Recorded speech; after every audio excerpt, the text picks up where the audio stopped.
Hey guys, welcome to another Nerdstomper.com presentation. As always, I'm Bdiz from Team SK Gaming, and this time I'll be bringing you a two-part guide on Ophelia. In this first section, I'll be going over Ophelia's early gameplay from a recent scrimmage match that we played against Team Empire Multigaming. At the start of the game, the first thing to take note of is the item build. Spent my first 200 gold on the wing courier recipe, spent another 200 gold on a set of wards, and another 200 gold on a set of counter wards. The reason for this is Ophelia as a jungler, you don't really need items, and you're better off spending all of your money on things that'll help you gank successfully, the counter wards. Things help your team out, which is just from vision with wards and getting a crow. Will enable to counter ward your pull spot, which I just saw their Nymphora at, and it allows you to control your lane better and keep it at your tower to keep it accessible for ganks. After I plant a ward to get vision of the rune and ganks incoming to mid, I find a Minotaur at the first camp I go to, which is actually extremely lucky. Then I plant my first counter ward. I run the flying chicken over the trees and the spawn to check and make sure that they don't have a ward there blocking it. They don't, and then I place the other counter ward to get vision to see if they have a ward that sees me coming in for this gank. They don't, so I initiate with my Minotaur. Combined with Torture Stun, we're able to take out their Nymphora easily. And we chase down their Pyromancer.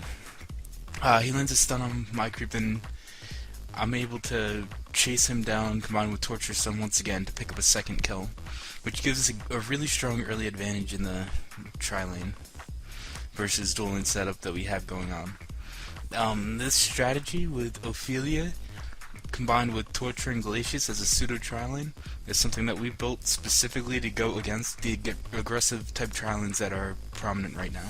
Success with our strategy revolves around a couple of main things. The first being them not having vision of my ganks coming in.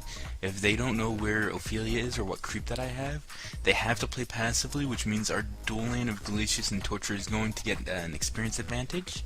The next thing that it revolves around is being able to keep our lane back at our tower to give us chase room, which is possible through the slow that Glacius has, the slow that I'll eventually have, and the short 9-second cooldown stun that Torture has, combined with whatever stun or slow or nuke I have with the creep that I'm currently controlling.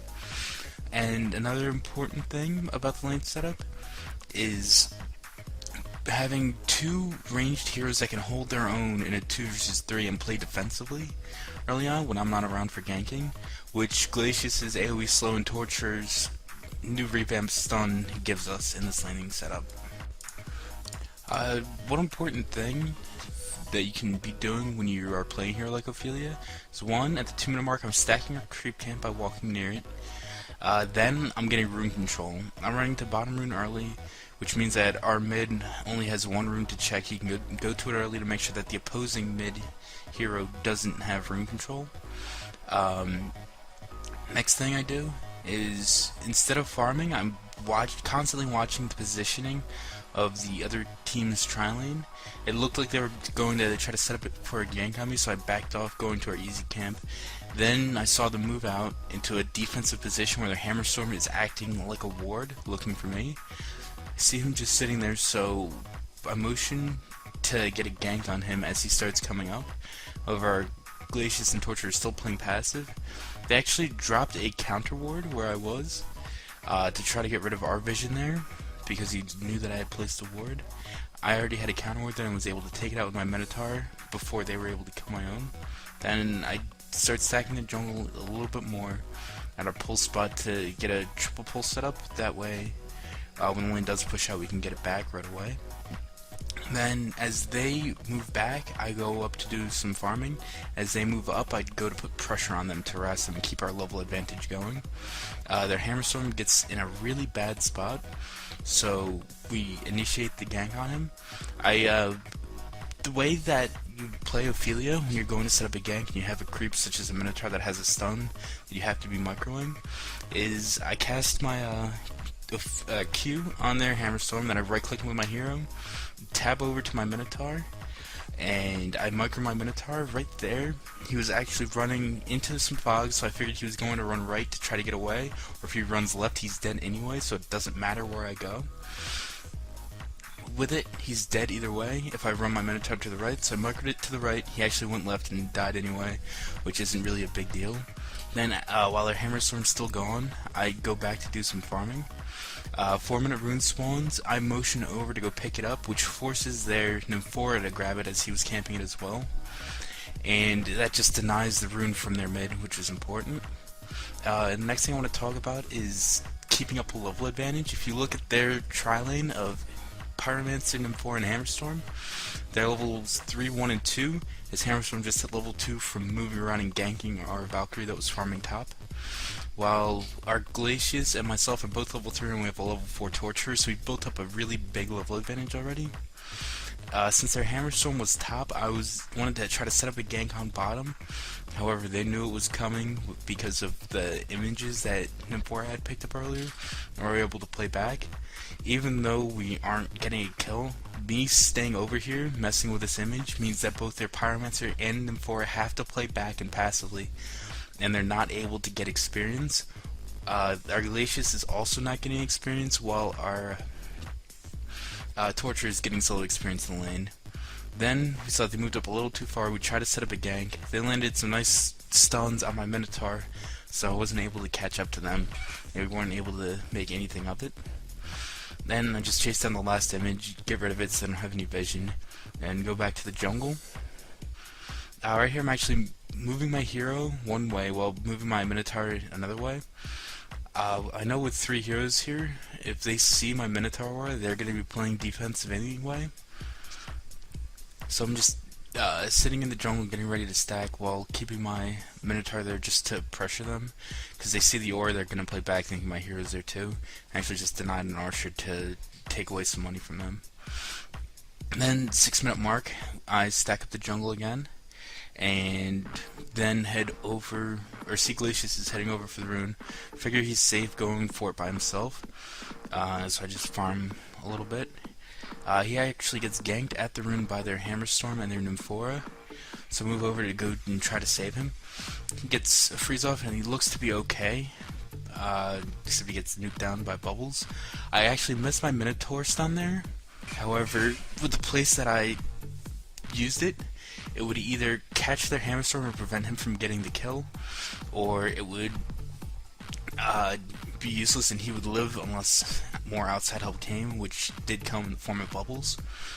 Now with Glacius gone, we still have good vision of where they are. They're still playing back regardless because we now have a level 6 Torture as opposed to their level 3, 2, and 2 tri-lane. We have a 6, 3, 3 in terms of levels, so I can fall back and just farm for a little bit knowing that he's fine by himself.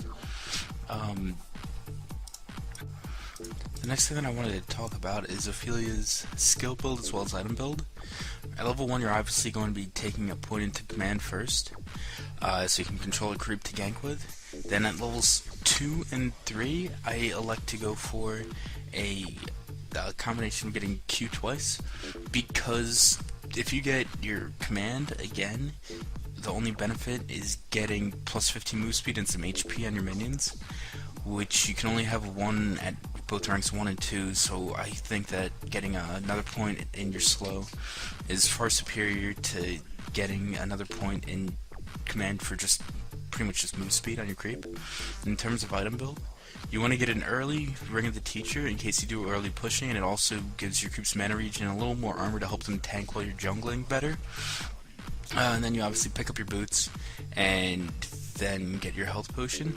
Right here what we're looking at is our team bottom getting a double kill without me even around. This is a result of proper harassment early game, which built up to a huge level advantage on our Torturer, and also the proper combination of heroes in our laning setup. Another reason why we picked up Torture is because of his impalement. You can push towers combined with Ophelia creeps extremely easily early on in the game. At 8 minutes we're setting up for a push on their bottom tower immediately after a successful gank. We aren't going to be able to kill the tower here because they use their rune, and because I'm only level 4 I only have 1 creep controlled. However, we are able to get a significant amount of damage on it, which means that next time we set up for a push we're going to be able to take the tower out. Then as they come back to the lane, I follow back to start with, then our Valkyrie shows up, via a TP, so we look to set up a gank on them and also to finish off the tower. Valkyrie throws out an arrow which catches their Nymph-4 for 5 seconds. Then we move in onto their Pyromancer first. With the long range nukes that we have, we're able to take out 2 heroes immediately and force another 2 TPs down to protect their tower. Even though we didn't get the tower kill, we forced them to move over and we also took out 2 heroes. So we're just furthering our level advantage right there. Since there were 2 dead, we decided to pressure the tower a little bit, but once some TPs started coming in, we backed off and just went back to farming. Plus I had to go pick up new creeps. It's important to note that you don't always need a Minotaur, Skeleton King, or Catman champion on Ophelia. You can make use of any of the big creeps. Like Vagabond leaders do decent damage with their Shockwave AoE nuke ability, and they're also good for ganking. Then we see that they were moving up into our jungle with their Nymphora and Andromeda. While they do this, I back up immediately, then I send my Vagabond out to scout where they are, and I actually mismicroed my Minotaur. As you can see, it's running up with the creep wave for no reason. While using the Vagabond to scout up in front, I send my Minotaur to swing around to the side to see if they're coming up even closer to our tower.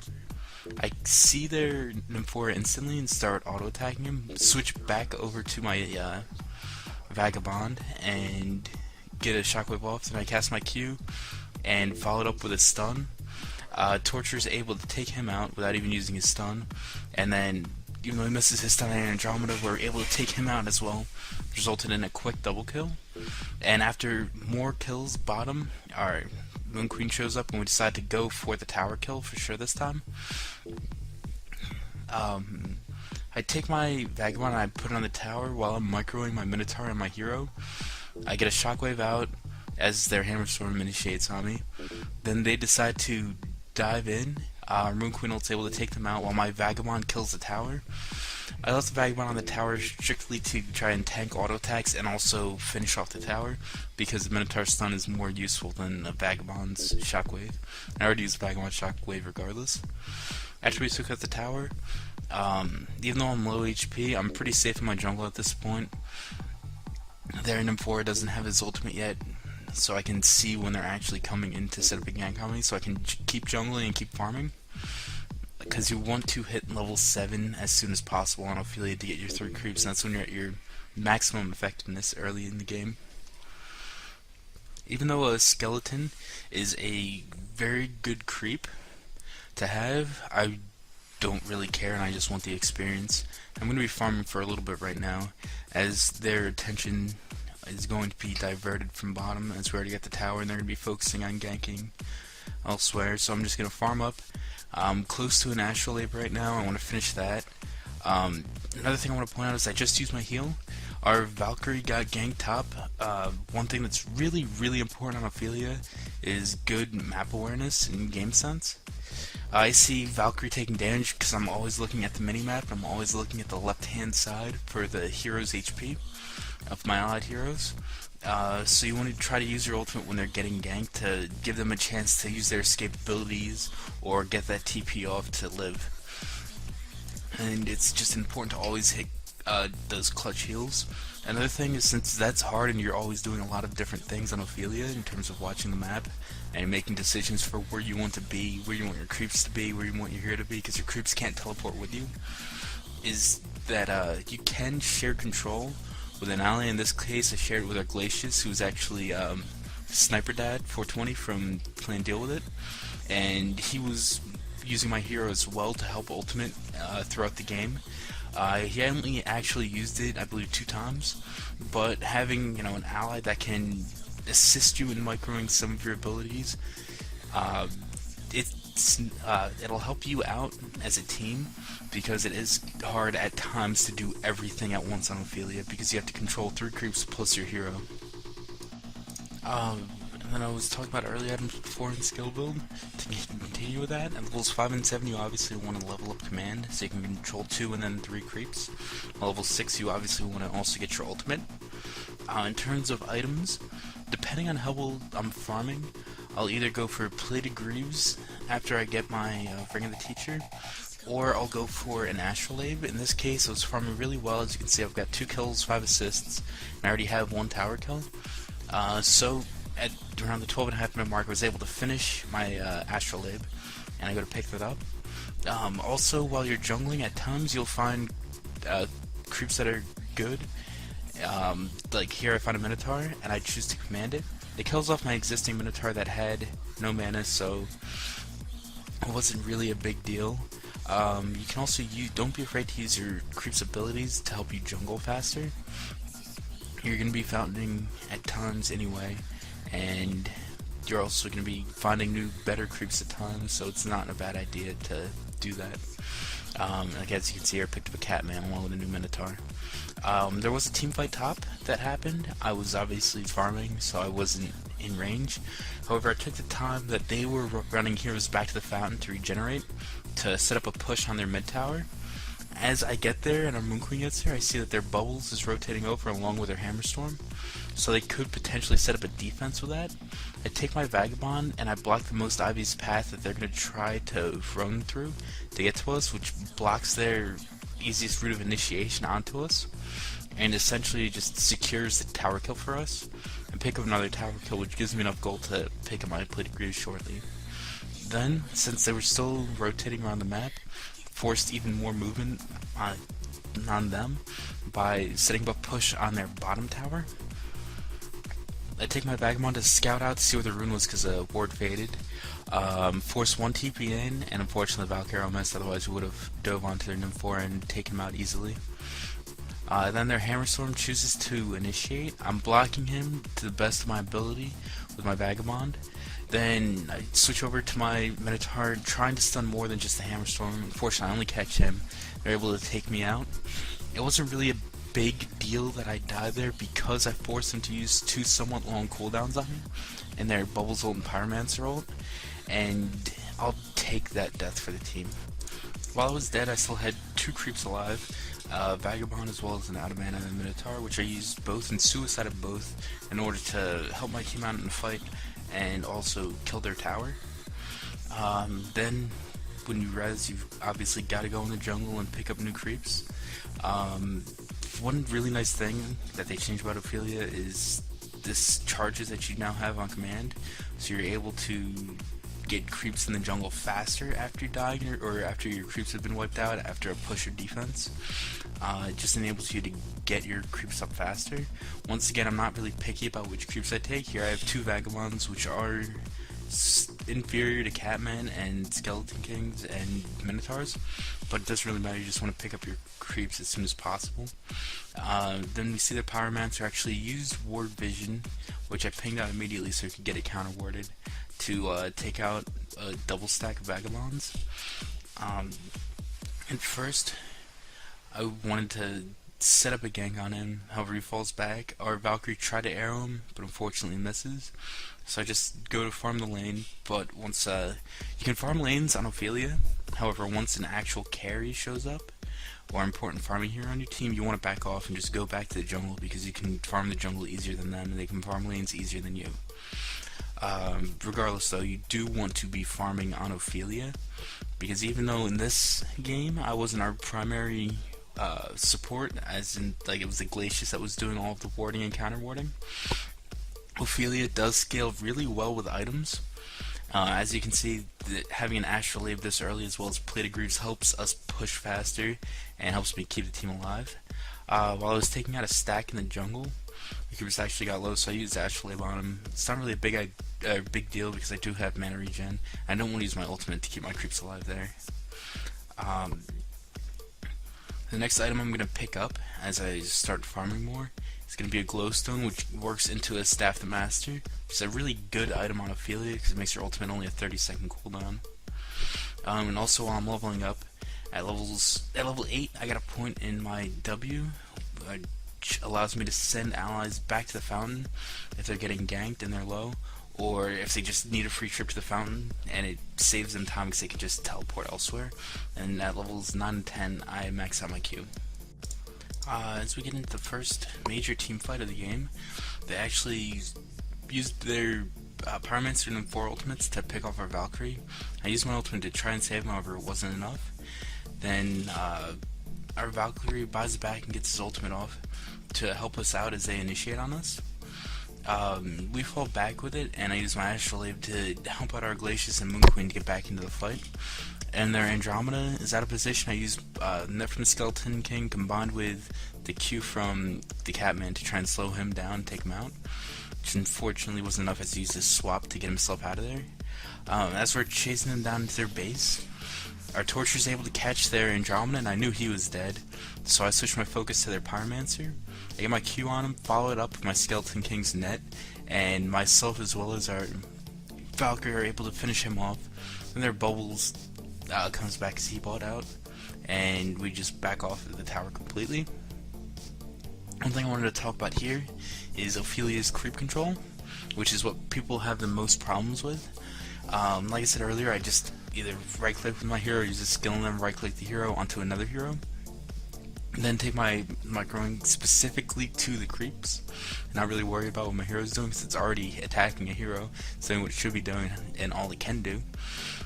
When the Astrolabe and Ultimate are both on cooldown, sometimes I will just tab through my hero if I just got creeps and I'm getting immediately into a fight.